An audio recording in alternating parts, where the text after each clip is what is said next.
Bonjour, aujourd'hui c'est le 28 janvier, bienvenue à notre méditation. Je voudrais lire dans Proverbes chapitre 17, verset 1. Mieux vaut un morceau de pain sec avec la paix qu'une maison pleine de viande avec des querelles. Nous sommes en train de méditer dans ce texte sur l'importance d'être dans la paix du Seigneur, même si parfois nous n'avons pas beaucoup de trésors, car la paix du Christ dans notre cœur, c'est un trésor. Comment allons-nous nous comporter en tant que disciples du Christ vis-à-vis des personnes dans l'Église du Seigneur, les gens de notre famille, vis-à-vis de votre femme, par exemple, si vous êtes marié, vis-à-vis de votre mari? La parole de Dieu a des conseils merveilleux pour cela, pour que nous ne puissions pas vivre dans l'hypocrisie, mais dans la vérité. Éphésiens chapitre 4, versets 31 et 32, que toute amertume, toute animosité, toute colère, toute clameur, toute calomnie et toute espèce de méchanceté disparaissent du milieu de vous. Allons faire avec toutes ces choses. Le salaire du péché, c'est la mort. C'est-à-dire que le péché ne produira jamais quelque chose de bon et de bien. Jamais.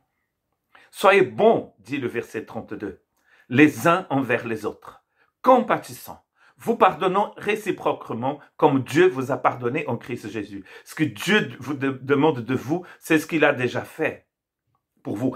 Romains chapitre 5, verset 5 nous dit que le Saint-Esprit a été déversé l'amour de Dieu a été déversé dans notre cœur par le Saint-Esprit que nous a été donné. C'est un acte de grâce. Donc cela veut dire que vous avez tout, si vous êtes en Christ, en vous, pour ne pas être rempli d'amertume, pour ne pas être rempli d'animosité, de colère, de clameur, de calomnie, de mensonge. Nous pouvons vivre dans la lumière. L'exhortation de Paul maintenant va dans le même sens, mais pour les maris. Quand il dit « Marie, que chacun aime sa femme et ne s'aigrisse pas contre elle », Colossiens 3, 19, un très important texte. Dans notre formation au mariage, au moins une fois, je dis à un couple que la femme est le temple du Saint-Esprit. Le mari aussi l'est.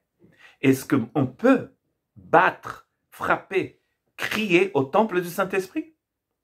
Avant d'appartenir à vous, votre femme appartient au Seigneur. Avant que votre mari vous appartienne, il appartient au Seigneur.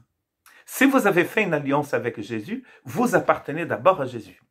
Comment est-ce que je pourrais maltraiter le temple du Saint-Esprit? Et cela est aussi valable pour les relations fraternelles au sein du corps du Christ.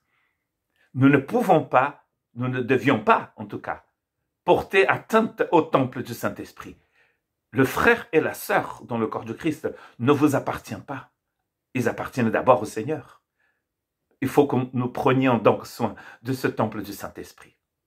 Jacques 3, 14 et 15 à 16 va dans le même sens d'Éphésiens chapitre 4. Quand Jacques dit « Mais si vous avez dans votre cœur un zèle amer et un esprit de dispute, ne vous glorifiez pas et ne montez pas contre la vérité. Cette sagesse n'est point celle qui vient d'en haut, mais elle est terrestre, elle est charnelle, elle est diabolique. » Car là où il y a un zèle amer et un esprit de dispute, il y a du désordre et toutes sortes de mauvaises actions. Vous avez un banquet super, mais que ce banquet soit accompagné de la paix du Seigneur, que soit accompagné de cet esprit de miséricorde et de compassion. Que Dieu puisse exterminer de notre vie tous ceux qui viennent de l'enfer, du diable, de la chair. Que Dieu ait pitié de nous.